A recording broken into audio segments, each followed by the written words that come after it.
course, if you looked outside, if you've been outside, you noticed again we are dealing with poor air quality coming from Canadian wildfire smoke, and we also have chance for showers and storms to talk about today, and those will be scattered. But first, let's go ahead and take a look outside. You'll notice the yellowish tint to the sky there, top left-hand corner, downtown Cleveland. As well as just the hazy conditions across the entire area. Had we not had that, we would have partly to mostly sunny skies at the moment. Earlier this morning, of course, we had a couple isolated showers, maybe a rumble of thunder or two. So because of the smoke, we are under an air quality advisory until midnight. This encompasses the entire viewing area. To reference our AQI, our air quality index, we're at a 155. If you remember back when, things were really bad, we were in the 300s. So not nearly as bad as that, but definitely poor air quality, especially for those who are in sensitive groups. And Scott did a really good job of explaining why all the smoke is heading south right towards the Great Lakes earlier this morning. And just to reference what he said, it really has to do with the upper level air patterns of our weather systems across North America. So what we have is a high pressure north, kind of in the lower part of Canada, and the airflow from that drags in sometimes both the smoke from the Alberta wildfires, but also mainly what we've been dealing with recently is the Quebec wildfires.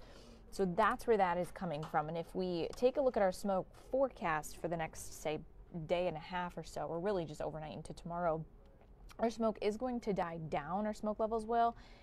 Part of that will be because of the rain that is coming in tonight. So the more rain we see, that will help clean our air and wash that away. So while you may not want to deal with, rain and storms this evening, it's going to help us out big time in our air quality. So here's a look through Tuesday afternoon, and then Wednesday morning, our smoke levels will be back down towards low. So one of the things that the smoke is doing today is stifling our temperatures. We'd be, a little bit above 80 degrees, but because of the smoke, it is keeping us in the upper 70s at the moment, and many places won't get over that 80-degree mark because of that. So we're in the 70s at the moment at this lunch hour. We've got a more southerly, westerly flow going on into the west. We have a cold front there, which you saw. So this afternoon and evening, starting around 3 o'clock, we will see showers and storms come in from the southwest. Let's time it out on Futurecast because it will impact some of your drive home from work. Hour by hour, here's a look at the 3-4 o'clock hour. I want to emphasize the southern communities and eastern communities are more likely to see heavier rain, more widespread coverage, and probably stronger storms as well. 6-7 o'clock hour, a quick little cluster of showers and storms pushes through the Cleveland area. Of course, a lot of people are going to be on the road at that time driving home from work, but it all wraps up about the time you're heading to bed. Now at that point, we've got a southerly flow. That one will help out our smoke situation. The rain will help out the smoke situation as well. Tomorrow we will still have some haze, but it shouldn't be as bad as it is today. Tomorrow morning, as you're heading out the door, skies will be dry. High pressure will build in for our Tuesday. As for the afternoon, it's going to depend on the thickness of the smoke, but I do think we'll be around 80 degrees. Plan on being on either side of that number, but humidity will be a little lower tomorrow as well. That's another thing contributing to the haze today is the humidity. It allows for the travel of that smoke even further than it normally would with a lack of humidity.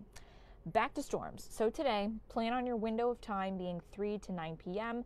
Higher coverage will be in the south, and then we'll have some clusters coming through the northerly viewing area, Cleveland and Sandusky area as well. As for any strong storms, you're talking gusty winds, heavy rain, we are under a marginal risk, which is a 1 on a scale of 5, so that's a very low risk. But you could see, a stronger, gustier thunderstorm in the mix, again, timing-wise, 3 to about 9 p.m. And then looking at the 8-day forecast, today's our big one for any rain and storms. We dry out, high pressure in place tomorrow and the bulk of Wednesday. Temperatures are fairly mild for this time of year. Usually we're in the low to mid 80s, but we've even got a couple upper 70s in there as well. So late Wednesday into Thursday, another frontal boundary drops through. That puts us back into the upper 70s for our weekend. You might see an isolated shower early Friday, early Saturday, but aside from that, the remainder of the 8-day forecast is dry. Any questions? Feel free to